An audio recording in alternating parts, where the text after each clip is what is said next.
Hello सांगमाने welcome back to our mini blog. तो देखो ए राति तो हो जाइए आमर डिनर आम ऑर्डर करूँ तो पलि आसी फ्राइड राइस सहित मंचूरियन। तो आम खाईदेलु बहुत जोर भोक लगुला।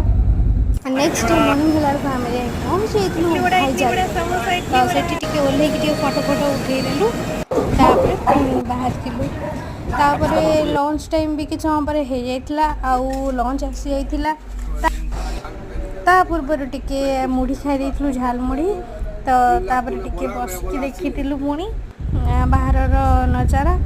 तापर पुणी पलि आसाला आमर लंच लंच रे आमर भात डाली आउ कोबी तरकारी सहित आलू तरकारी आउ गोटे आचार आउ रुटी एति सफिसीयंट थिला लंच जनक।